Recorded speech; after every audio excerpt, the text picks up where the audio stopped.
Hey guys, so it's great to be here. My name is Eben Upton. I run a thing called the Raspberry Pi Foundation based out of Cambridge in the UK. Also with me is my wife. This is Liz here in the over there. Hey Liz! Woo. If any of you have been on our forums or our website, you'll recognize Liz's name because Liz does all of the. I'm the reason there is one of these, and Liz is kind of the reason why anyone wants to buy them. Liz has been doing our social media since before we were really an organization. So what we make is this thing. I've seen a bunch of them kicking around the room. This is a Model B Raspberry Pi. I was going to pass that one around, so those of you who haven't seen it can just have a look at what it does. Raspberry Pi is a small board computer. It's a very, very cheap ARM Linux box that we've created, a group of us in Cambridge have created in the hope that it will be good for education stuff in general. There's nothing explicitly educational about it. I guess a lot of the people we're selling it to at the moment aren't children. You know, we were thinking of children when we made it, but a lot of the people are people like us, people like the people in this room, people like me. So I guess what I thought I'd do today, I'll start off by talking for a few minutes about the background to the project. You know, what we were trying to accomplish, why we thought there was something that needed accomplishing. Talk a little bit about the history because we had some fun bumps along the road on the way to making it. So talk a little bit about the history of the project. Give an idea of where we are now. I have a slideshow which is just going to serve to blind me when I walk across the floor like this and keep me out of the danger zone there. Yeah, I have a slideshow of a few interesting things that people have done. These have been on the market for about 6 months. They've been really widely available for 3 or 4 months. And people have started doing interesting stuff with them. We got to the point now where the vast majority, I think probably the vast majority of stuff on the website is now stuff other people have done. We're reporting on the website things other people have done, where perhaps for the first year we were mostly reporting the kind of trials and tribulations that we were going through. So I'll share a few of those and then maybe speculate a little bit about where we're going to go in the future. And then if there are people who have questions, I'm happy to answer them. If there are people who have Raspberry Pi stuff they've done already, then I would love to see any Raspberry Pi stuff that's around. So to start off, for me personally, Raspberry Pi has been about it's been a 6-year journey. It started at the end of my time as a PhD student at the University of Cambridge, in the UK. And I went to Cambridge as an undergraduate in 1996, and when I arrived at Cambridge, you had to fight to get a place. You had to fight really hard to get a place on the computer science tripods. We had sort of 6 applicants for every place, and pretty much any one of those 6 people would be a person who we could have let in. So you were lucky if you got in the door. And pretty much everyone who got in the door was somebody who knew a lot about how computers worked. We were able to kind of rely on the fact that people had been programming for maybe 8 or 9, 10 years at the point where they came in the door.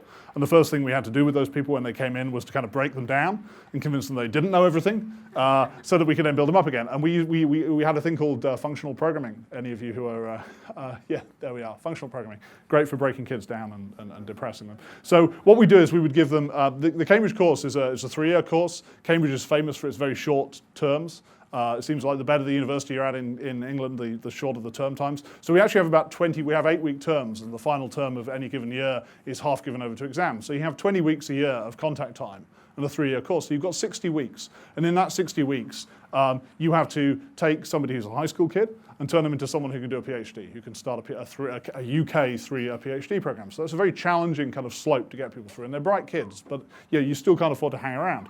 And so it was very useful to us that we were able to rely on this skill base. It was useful to us that we were able to rely on having intense competition for the places and to be able to rely on people having all these skills. And then about 10 years after I arrived in Cambridge, I was finishing my PhD, and I started interviewing high school kids. So I got a job as what's called a director of studies. And the job of the director of studies is to organise the undergraduate teaching for a college. We have 30 colleges in Cambridge. Your job is to organise the undergraduate teaching for the computer scientists, and also to try and find new computer scientists, to try and find a supply of new students. It was really depressing because what I found was in 10 years, our applicant numbers had halved. So we admit about 80 people. We've gone from having 500 or 600 people applying every year to having under 250 people apply. At the same time, and that's still okay, as long as those are bright kids, you can still fill the places, but it's starting to look a little bit shaky. But the really disturbing thing was that in that time, the average skill set had gone from 2 sorts of assembly language, typical, when it came in the door. I came in the door with 6502 and 68,000 assembly language. Had gone from that to web design, and not even web programming, but web, having done an HTML web page. And so where we were spending the first term of the first year in the mid-90s breaking people down, we're having this wonderful luxury of being able to brutalize these kids and break them down. Now we're having to spend a lot of our first year, so a third of our contact time, teaching people the stuff that we used to be able to assume. And this was becoming a real threat. And looking out across the UK higher education sector and looking outside the UK, we saw that this was a trend that was mirrored everywhere. And so a group of us mostly based at the university, started to look around to sort of try and figure out why this might have happened.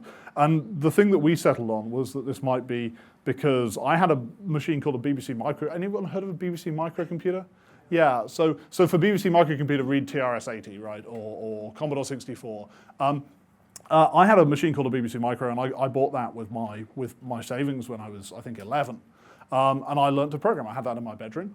The lovely thing about all these machines is that you turn them on, and they go beep, and then you can start programming them. And I and almost all of my friends, not people who went into computing, but everybody, knew how to write that two-line program, 10 print I am the best, 20 go to 10, or 10 print something much filthier than that, 20 go to 10. And then you go into Radio Shack, or Tandy as it's called in the UK, and you type that into all of the machines, and then you hit enter on all of the machines, and you cheese it out of the door and leave all of the staff. Apologies to any Radio Shack staff in the room, but yeah. Yeah, and that was great. And what that meant was that everybody my age in the UK, and I think this is true pretty much throughout the developed world, everyone my age who had an aptitude for computing had a chance, or electronics, or engineering in general, had a chance to discover that they had that aptitude, and then had a platform that they could use to develop that aptitude. And really that thing where you turn it on and it goes beep and boots into BASIC, and you have to choose not to program. Those machines, you had to choose I think choice architecture is the kind of the fashionable phrase for this. They were machines where even if you wanted to play a game or start a word processor, you had to choose to do that. Where modern computers are very much the other way around. You turn them on and you use them. And to be honest, in its default out-of-the-box configuration, even Raspberry Pi is a little like this. You turn them on and you can use them, and you have to choose that you're going to do some programming. So this was all fine and dandy in the 1980s. And then in the early 1990s, what happened was two things. One, games consoles. So from the bottom up, this market was people who were buying Timexes to play games on, Apple IIs and Timexes to play games on, were now buying Nintendos and Segas and later on PlayStations. And these are machines, they aren't just not programmable, they have to be not programmable because that's part of their business model. These are pieces of hardware that are sold at a loss, and the platform holder needs to control who can write software on them in order they can recoup that investment. So you had from the bottom up, it was destroyed, and then from the top down, I think it was destroyed as well, because you had machines like the PC, which are they are programmable. They're awesomely programmable, and particularly with the advent of the internet, they're awesomely programmable, and there's an enormous amount of resource available to you. But the problem is that you have to choose to program them. There's a little tiny energy barrier, like a 10-minute energy barrier, that separates you from programming your PC, and the vast majority certainly of kids, never cross that barrier. It's like living 10 minutes from a wonderful playground, and you never drive there.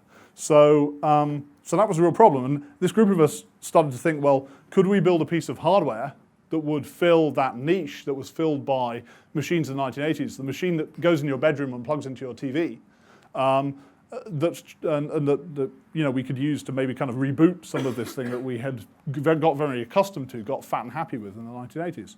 So that was 6 years ago.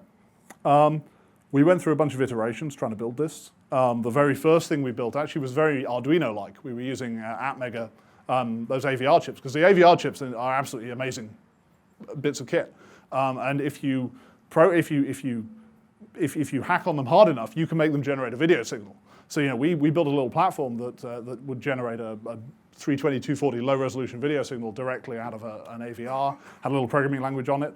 But the problem with that was, and that would meet the price. We had this kind of price target, and our price target came from a school textbook. We had this idea that school textbooks cost $25. Which kind of shows how out of touch really we are with reality. I think if we'd been more realistic, then we would have had a much easier target to hit with Raspberry Pi. But we had this idea that school textbooks cost $25. And the nice thing about these AVR-based things is, you can buy an Arduino for 20 bucks. You can buy an Arduino for 25 bucks these days. So we know that AVR-based platforms can hit that kind of very low price point. But what we found was we ended up with a platform which was very much like a 1980s computer in terms of its level of performance. In fact, there's kicking around on the website somewhere. There's some pictures and some video of it doing things. But the thing was, it wasn't interesting to children. Children wanted to have something which was more recognizably modern. We had to remember that people didn't buy their machines and necessarily in the 1980s to program on. They bought them to play games on. They bought them to do interesting, useful, relevant, modern things. So we spent a lot of time faffing around. I went to work for a company called Broadcom, who make everything pretty much. They make vast numbers of silicon devices. And I went to work in a bit of Broadcom that makes multimedia chips for mobile phones. And the nice thing about those is they cost about the same as AVRs, but they are 10,000 times more powerful. Now, the downside is you can only buy them if you're a big cell phone company. But they certainly looked convincing enough as a platform for doing Raspberry Pi on that we thought it was worth ditching the AVR idea and trying to do stuff with these chips. But the one thing that they lacked, and the point where we started doing this, was an ARM. They didn't have an open processor on them. They only had these closed DSPs. And so the first platform that we built using a Broadcom chip actually only ran Python. It had a port of the Python interpreter onto the closed DSPs inside the graphics processor. And that's where we get our name from. That was the point where we really realized we could build something quite impressive for the price point, and it was worth incorporating a foundation. So we picked our name Raspberry as fruit-named computer companies, like Apricot and Tangerine and Acorn even. So yeah, all the big ones. That's all the ones I can remember. Then Pi, because we were going to run Python. And this was going to be a machine which just ran Python. And it was much more powerful and impressive, but it still failed that test of actually being a relevant, interesting thing for a kid that could do something other than be a programming machine. But we incorporated the foundation, and we kind of froze our name, Pi, the Pi bit. The Pi, the reason it's not PY, the reason it's PI is because we thought that the Pi symbol would make some really nice graphic design, which we've subsequently never used. But that was the idea. It was a good idea. So we incorporated the foundation and froze the name of the device, and then subsequently realized that wasn't going to work. Unfortunately, by hook or by crook, we ended up with a Broadcom chip which was very similar to the one that we'd started with, but which had an ARM in as well. And that chip is called 2835. About 2 years ago, we had our first prototypes of an ARM-based Linux system using 2835 that we thought could meet our price targets. And we were kind of trundling along very slowly. We were trundling along very cautiously, and in our own time, we all have day jobs. We all had day jobs. We all still do have day jobs, apart from Liz, whose day job is the foundation. We all had day jobs, and we were kind of trundling along, and we were really trying to solve this very little problem for Cambridge. We were trying to solve this admissions problem. So we were thinking, well, we'll make 1,000 of them, and we'll give them to kind of gifted kids, and maybe that'll encourage them to learn to program, and then we'll get another 50 applicants, and then that'll solve our problem. And we were trundling along. And we really wanted to put the BBC brand on this. We really wanted to put the BBC brand on the device. But for various reasons, the BBC as an organization isn't able to do the sorts of things it could do 30 years ago. Can't really put its brand name on a computer. And as a last-ditch attempt to sway them, we went to see a journalist there, a guy called Rory Kethlen-Jones, who's one of their senior technology correspondents. And we told him about it. He said, no, there's no way the BBC can do this. But would you mind if I took a video of this and put it on my blog? And we said yes, because we're idiots. And because we had no idea what a big-time journalist putting it on his blog would mean for us. He got 600,000 YouTube views in 2 days. And I sat there at work at Broadcom pressing F5 and watching my number go up, and I was getting more and more popular. And I remember Liz and I sat down for dinner on the second day, and we were really buzzing, really happy. And then we looked across at each other, and we realized we'd promised to build 600,000 people a $25 computer. And that was just this horrible, and that was in May last year, and that was just this horrible moment. So we threw up a website. Liz, who was a freelance journalist before this, stopped taking more freelance journalism and started doing our social media all the time. And we said, yeah, we'll try and get it done by the end of the year. We'll try and get it done in the fourth quarter. And what was really interesting about it, so we made two decisions. One, to try and get it out by the end of last year. And two, on the basis of some prototypes that we had in May, which were too big, too expensive, not obviously stable. And and the other decision we made was to be as open as we could be about what we were doing. We decided we were going to tell people everything we did. And so we put up a blog in August. Started telling people about everything we were doing, and this was kind of a blessing and a curse. It was a blessing because we get wonderful feedback all the way through the project. We've had some of our most helpful and kind helpers, volunteer helpers, found us within a month. It's almost like people were waiting for this to happen, and very rapidly people popped up and came along and joined the forums and started helping us. So that was lovely. The downside, of course, is if you're very open about what's going on, you're a factory for stories for journalists. You're just a wonderful source of, when we said we're trying to do it in the fourth quarter, very rapidly the fourth quarter hardened, got averaged. People took the mean of the fourth quarter, and the fourth quarter became the 15th of November. We were going to launch on the 15th of November. And on the 16th of November, I saw my first Raspberry Pi is late story. Or Raspberry Pi is a scam, Raspberry Pi is vaporware. And in the end, we did an NVIDIA style paper launch on the 31st of December. We put 10 limited edition prototype boards on eBay. They raised about £1,000 each, 1,500. They were about 1,500. They raised about $1,500 each, 10 of them, which helped fund some of our engineering activities. But as we went through last year, it became increasingly apparent that we were really badly screwed, because we're a charitable foundation, so we can't raise any money. We can raise donations, but we can't go and raise risk capital. So we can't sell shares in the Raspberry Pi Foundation. And what we began to realize as we got towards the end of last year was we weren't going to make 1,000 of these boards, right? We were going to make a lot more than 1,000. And we thought maybe we'd end up making as many as 10,000. And at that point, we have 6 trustees. The foundation has 6 trustees, and several of us have done business stuff before. And so, we had a little bit of money, and we grubbed around, and we found about $200,000, $250,000 between us and from some local high net worth guys who believed in the idea. And that's about enough. If you think it's a $35 computer, we were going to do the $35 version first, which is the version with the networking and the USB hub built in. You think it costs about $25 to make, maybe. So that's enough to make 10,000 computers. So we were all set. And we grubbed around. We worked my relationships with Broadcom, and the fact we were a charity, we went and worked our relationships with the other component suppliers. We went and found a Chinese contract manufacturer, and we were all set. And after our prototypes came back at the end of December and worked, we kicked off a little run of a few thousand boards with a contract manufacturer in Shenzhen. And those were going to come back in 3 weeks, and that 3 weeks stretched once we'd paid the money. But everything was kind of going well, and just to keep people excited, just to keep those 10,000 people, our projected 10,000 people excited, we put a root file system image. The thing boots off an SD card, and we put a root file system image up for download on our website, and we got 50,000 downloads. So what we discovered was that there weren't just 10,000 people wanting to buy the board. There were 50,000 people who were so keen to buy the board that they would download a large, unstable operating system image for a machine which they had no idea when they were going to be able to buy. And that's when we really knew we were screwed.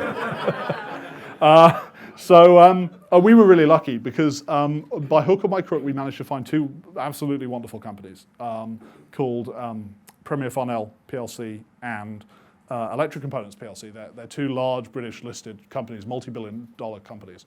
And they agreed they were very interested in the project. They obviously have a lot of the same concerns we have about what a declining number of young engineers will do to our national economy. And they were very interested in the project. And they were so interested in the project that they were prepared to not just, they were originally interested in reselling them, like maybe DigiKey sell BeagleBoards. But what, in the end, they were prepared to do was to manufacture them themselves. So they were prepared, or commission the manufacture themselves. So they were prepared to provide the capital, manage the customer service, manage the distribution, manage the manufacture in the Far East, which was really very hard for us to do. But both those companies have people on the ground in southern China, so that was fine. And both companies agreed basically. By doing this, those companies turned us from being a capital-constrained, capital-starved little manufacturing company into an IP licensing company that we own 2 things. We own the board design, and we own the trademark. And we license those two things to those two companies, and they do the rest. They, in fact, do the hard stuff. We did the first little bit of hard stuff. They do the boots on the ground, heavy lifting, shipping, moving boxes stuff, which is extremely difficult. And the upshot of this was we were able to launch on the 29th of February, which was stupid because we can't have first anniversary celebrations. We launched on the 29th of February. We're going to have really a great fourth anniversary party. We launched on the 29th of February with worldwide coverage, so with the ability to sell to, certainly through Allied, through RS Allied, the ability to sell to countries that cover 90% of the world's GDP. We had manufacturing partners with deep pockets and great organizational ability. And rather than selling 10,000 units on the first day, even though the website's crashed a bit, as some of you may have noticed if you tried to order, even though the website's crashed a bit, we took 100,000 orders on the first day for Raspberry Pis. I believe that's, that's more than we were expecting. Now, obviously, there were issues getting these out at first. There are still issues getting them out to some people. But over the 6 months since then, we've shipped over 400,000 units. We expect to ship 1 million units, probably not quite a million units by the end of this calendar year, but certainly 1 million units by the end of our first year of operation. So we'll only be 10 months in at the end of this calendar year. So it's 1 million units. And the really nice thing is they're starting to go into the hands of kids. That I kind of feel we have to flood fill us before they get into the hands of kids. And that's fine, because actually people like us are the people who make the platform more stable and robust. That I went back and I booted a April SD card image the other day, and I cannot believe how far the platform has come since April. And while a lot of that has been done by people who are closely associated with the foundation, all of the rest, probably in aggregate, the majority of lines of code have been written by people who we don't really know, who just give us pull requests on GitHub. They just do some stuff on GitHub and give us a pull request and say, if you accede to this pull request, you will get double the SD card performance and double the SD card compatibility, things like that. So yeah, we have to flood fill people like us, but we are starting to see them in the hands of kids. We're starting to see teachers ordering them. We're starting to see people try to use them in the classroom. And it's really, really encouraging. So I think this is going to be, for us, for the foundation, this is the year of kind of like pivoting back from making a little computer. And our foundation's listed goal filed with the Charities Commission is not make a little computer. It's teach kids to program. It's get kids enthusiastic about programming again. So for the foundation, it's about trying to do all the stuff we didn't do last year because we were so busy making a little computer. So that's outreach, and that's producing really, really high quality teaching and learning material. And also continuing to work on making the platform a bit more stable. So we're very much hoping this is the year where we start to see some kids, significant numbers of kids doing cool stuff with Raspberry Pi, and we start to actually accomplish our mission. I mentioned that people have been doing cool stuff with Raspberry Pi. I have a very short slideshow, and I have a clicker. Thank you. So let's see. This is a really very, very trivial slideshow. So I showed this at Maker Faire at the weekend in New York. Few things people have been doing with it. This one I really like. This is a digital analog synthesizer guy in the UK has written this. This is a 4-note polyphony digital analog synth simulator that runs on the Pi and is really sounds absolutely fantastic. I think if you Google for Raspberry Pi synthesizer, he's got some wonderful videos of this playing really very impressive sounding music. And that's under active development. Beer.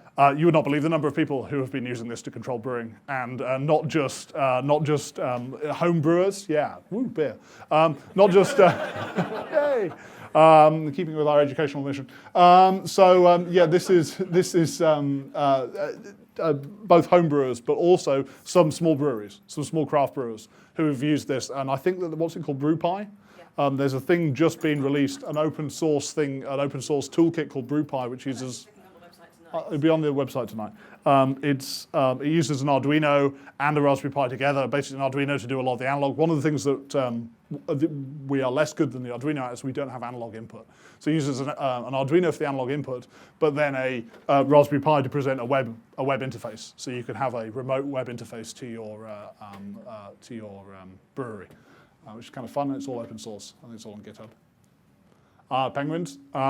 Yeah, we said that we really wanted to make a platform which was interesting to children. And interesting to children, I think, has to mean comparably powerful in terms of multimedia to the sorts of products that you can go out and buy. So what we have, we're very, very lucky. The chip that we're using, I said it was a graphics processor. If you look at the die area, about 3% of the die area is the ARM processor that runs Linux, and the rest of it is GPU. So we actually have a GPU on the Raspberry Pi, which is somewhat more powerful than the PlayStation 2, substantially more powerful than the Nintendo Wii. This game doesn't really show it off to its full effect, although the number of cycles going into rendering that nice water effect is completely unbelievable. But we're really hoping we're going to see nice games on Raspberry Pi. We're doing some work to seed interesting games content because we think that having the platform be interesting is an important motivator for kids.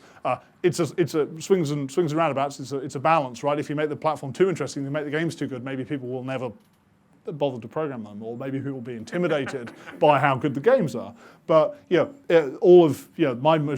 home computer in the 1980s played fantastic games, and it didn't discourage me from programming. It just gave me something to aspire to. So this is a small first step in that direction, written by a friend of ours in Cambridge, and in fact ships with the standard SD card image. So if you get today's SD card image and you just type Penguin's Puzzle at the command prompt, you get Penguin's Puzzle.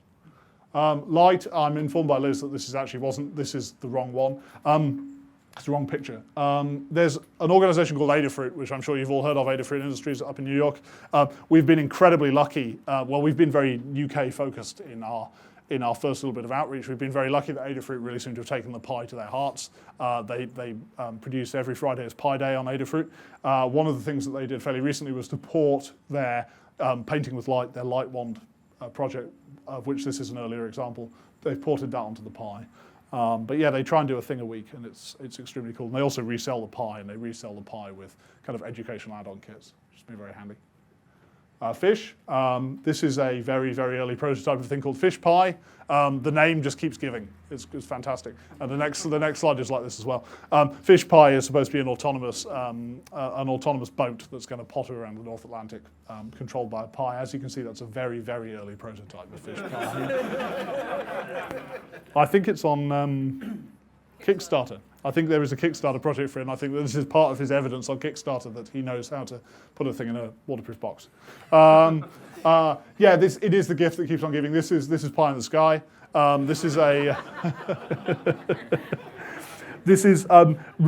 Remarkably, the Pi holds the record for the highest altitude photos sent down in real time from an amateur vehicle in the history of mankind.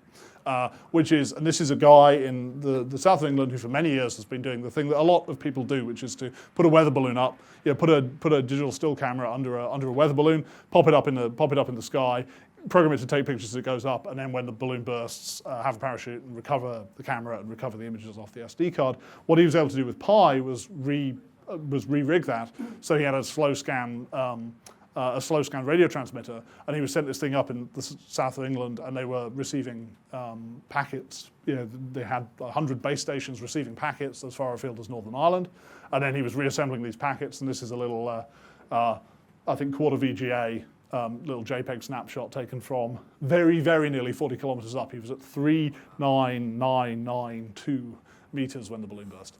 But it's still a record, and I think he's very hopeful. We're helping him do some weight optimization. We're hopeful that if we optimize the weight a bit and then get lucky with the balloon, because apparently there's a big variance in the burstability of balloons, they'll be able to crack the 40-kilometer mark and stay in the lead. So that's cool. I'm a big space cadet, so I love that. I mean, I've got the 5 things I want to see, which is balloon, sounding rocket, microsatellite, moon, Mars.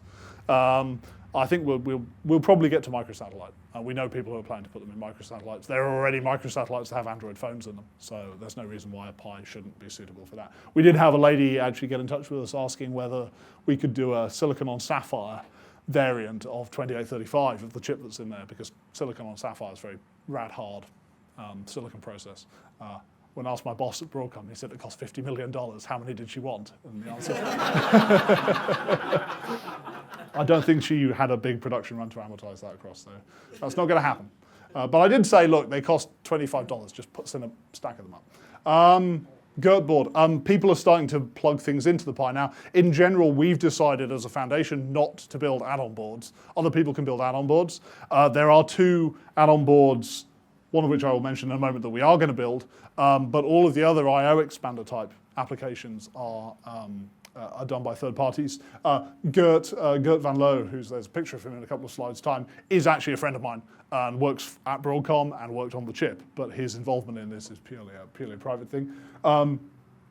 We have some 3v3 I/O. We have quite a lot of 3v3 GPIO and interfacing on that connector in the corner of the Pi. What Gertboard does is to buffer that, level shift it to 5 volts, gives you an Atmel. There's an Atmel chip on there on which you can run a substantial fraction of the firmware code base for Arduino. So it gives you quite substantial Arduino compatibility as a bonus, along with all this other stuff, and a nice little motor driver there. It's got a sort of 3-amp motor driver IC there, which is kind of handy for automation projects. So that's Gertboard. There's a lot of other I/O expanders. Arduino, if you want more than a bit of Arduino compatibility, if you really want Arduino, they go together really well. You can plug the Arduino straight into the USB host port on the device, and it just works like a charm. Loads of people have been doing this, kind of effectively using Arduino as a combination of soft isolation, level shifting, analog input, GPIO expander for Raspberry Pi. So that works very nicely. I said we were going to build 2 boards. The 2 boards we're going to build are the ones that plug in. There's a big 0.1-inch expansion socket on the Pi. That's for third parties to plug into. There are 2 fine pitch impedance controlled connectors, one for display and one for camera. So the foundation will be building the display and camera boards. This is output from a very early prototype of the camera board. I saw this morning output from a production sample camera board, so this is coming real soon. We're hoping to do this is actually a 14 megapixel camera image, and the people on here are, I said this isn't really an official Broadcom project, but we've had enormous amount of assistance from Broadcom employees. People here, this is Gert Van Loo of Gertboard fame. This guy's James Hughes. This guy is Nosh Pathak. And these guys have been doing enormous amounts of work in their spare time on making Raspberry Pi a reality. This is a 14 megapixel camera. This is a 14 megapixel camera. We're not going to ship a 14 megapixel camera because the module, initially at least, because the modules are very expensive. We're going to ship a 5 megapixel camera, and the hope is we can do that for $25. So the hope is we're currently shipping this $35 version. We need to backfill with the $25 Raspberry Pi, which doesn't have Ethernet.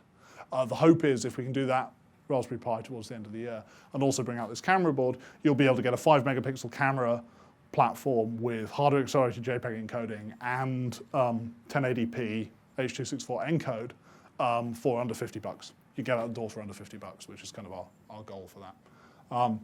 Camera board, the other one we're going to build a display board that will let you plug random Chinese LVDS panels into the board, which would be kind of handy for making stuff. It's a book. Going to pimp my book. John Wiley and Sons got a book out that I was involved in writing. It's kind of nice to start to see this. The really nice thing is this is the only book at the moment. I think within a month or 2 it won't be the only book. We're going to start to see that kind of ecosystem of books that you see around other popular platforms, Arduino and stuff. So quite a few publishers have got stuff going on.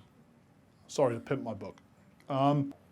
There are these things cropping up in the UK called Raspberry Jams, and there's kind of an organisation called the Raspberry Jam Organisation which organises these, and they're kind of a cross between user groups and conferences and training events for teachers. And effectively what it is people in a local area getting together to talk about Raspberry Pi, to give local teachers, an opportunity who maybe aren't that tech savvy, an opportunity to come in and learn about the Pi in a friendly environment. These have been cropping up all over the UK, and from our point of view, there are 2 wonderful things about them. One, I mean, they've done wonders in spreading the word about Pi, and 2, they have nothing to do with us, and therefore we do not need to organise them. They don't consume any foundation time. There's a wonderful guy, Alan O'Donoghue, who organises these, who at the top level, but they're kind of spontaneous. There've been 1 or 2 on the. There's been one in Portland. Yeah, there've been actually several down the west coast. Yeah. So there's been at least 1 in the Bay Area and 1 in Portland. So they are taking off over here, and they are, I think, although they're not something that we foresaw the need for, they are turning out to be a really important part of getting a good ecosystem going around the Pi in the geography. Here's another wonderful ecosystem thing, a thing called the Magpie. This is a community-written magazine, which is now on its 6th issue.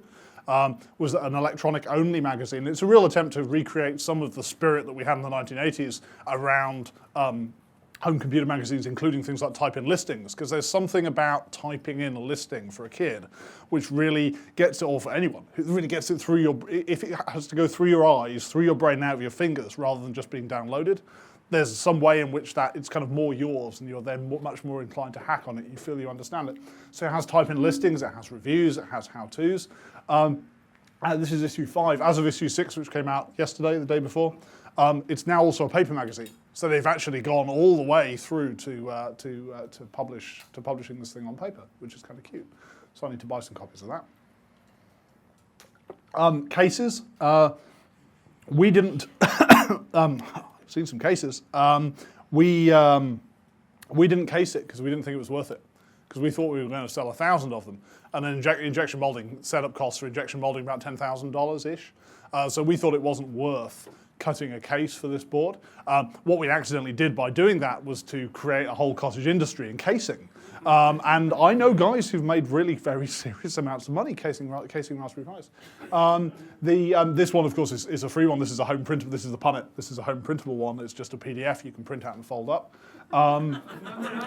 which is just brilliant. I just love that.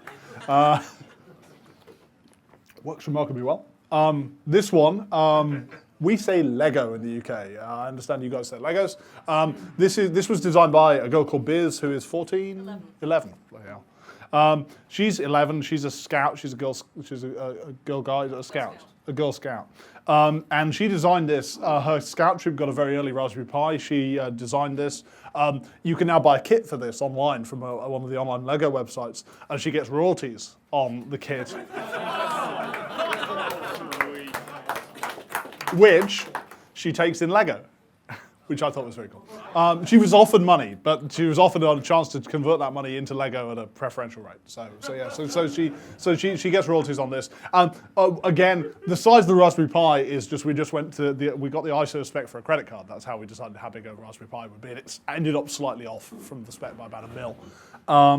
It turns out the size we came up with tiles extremely neatly into the Lego standard unit size in both directions, and that means that the cases like this are an incredibly snug and satisfying fit. So that was a bit of good fortune. There's this thing called a Pibo, which I have actually gave away. I was at Maker Faire at the weekend. I gave away my demonstration Pibo. If you Google Pibo, this is a case made out of, it's another laser cut case, but rather than being a laser cut and then assembled like this one here, it's laser cut from a stack, or it's assembled from a stack of laser cut sheets, which means you can have this nice rainbow effect. This is being done by a chap called Paul Beach in the north of England. He's, I guess, in 8 weeks, has gone from a standing start to shipping thousands and thousands and thousands and thousands of these. The first time I saw this in July. I saw a prototype of this at the start of July. We were at a trade show. Paul came to meet us because we'd not seen him for a bit, and he had this in his hands, and this little girl, this 7-year-old girl, was walking past, and her head just snapped around like this, and she said, "Is that a Raspberry Pi case?" And where can I buy one? And that was the point where I think he knew that he had something pretty special on his hands. So he's with this. He's gone in about eight weeks from that to employing some guys in Sheffield, which is a reasonably depressed bit of northern England. He's got a whole big workshop with a couple of high throughput laser cutters, and he's throwing these out the door at the rate of hundreds a day. And he's intending to release the designs under Creative Commons non-commercial in the next little while, I think. So that's really good news. Lots of little kind of micro enterprises. In fact, not so micro enterprises sometimes. I know a student who makes cases for them who's somehow scraped together the injection molding money that we couldn't be bothered to scrape together, and it's just over tens of thousands of pounds a month. It's brilliant. Like I say, we're starting to see evidence. This kid is called Mikey. He's in England, and we're starting to see evidence that kids, although we haven't had a lot of interaction with schools yet, that's just starting for us. We're starting to see the orders coming from schools. There are a lot of parents like us, people like us who've had children, and I think he's one of these people and it's quite nice because parents are starting to use Pi as a way. Parents who are involved in engineering starting to use Pi as a way of explain to their children what it is that they do, sharing their enthusiasm for engineering with the next generation. That's really nice. We were really focused on the UK. Turns out kids in India want to program computers as well. We just get these from all over the world now. This is in Uttar Pradesh in India. And they're doing pretty much, you can see MIT Scratch on that screen, it's doing basically exactly the same thing that Mike is doing. And so this is really, really encouraging and has really opened our eyes to the fact that although we were very parochially focused, there is in fact a demand in the developing world for this as an educational tool and a demand in the developing world for this as a general purpose productivity machine. It's just about powerful enough that you can use it in the same way that we used our Commodore 64s. In the 1980s as a way of getting more value. Once you bought a television, this is a tool you can plug into your television to get more value out of that really very substantial investment. And there's a lot of people who've just bought their first TVs who can make use of this as a computer. Here's a little map of where they all are. This is a website called Rastrack, which was developed by a 15-year-old kid, which was nice. You can see it's a self-registration map. It's tracking about 15,000 Raspberry Pis, most of which we believe are real. The one that belongs to Mr. Penguin here is not real. You're required to give your name. This guy here is Mr. Penguin. Not zoomed in enough to see North Korea, but Kim Jong-un apparently has one. Raul Castro has one. So yeah, I suspect some of these are not real, but it gives you a good idea of what the distribution is. You can see we're extremely hot in northwest, in Northern Europe, Northwest Europe. Very, very hot, obviously, in the UK. Increasingly, though, we're starting to see North America, and particularly the United States, and in particular the East Coast, overtake the UK as our dominant market. I mean, obviously, I think we would love to get more of them into the US because we're currently kind of basically at parity US and UK, but there are 5 times as many people in the US, so we're kind of keen to let people know it's there.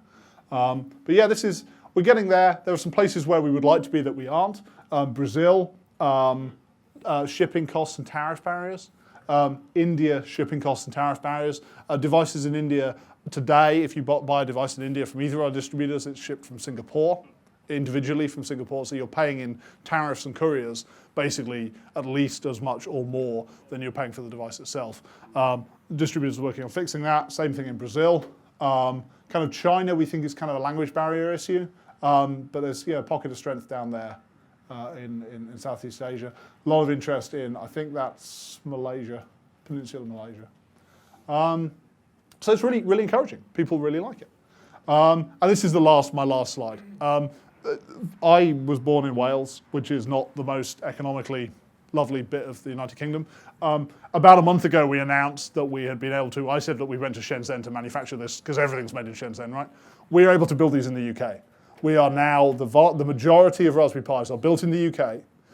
You can build them in the UK for the same price you can build them in China. You just have to work a little bit harder, right? And this was an absolute total revelation to me that, actually there is no advantage to building these in the Far East. You can build them locally. And yeah,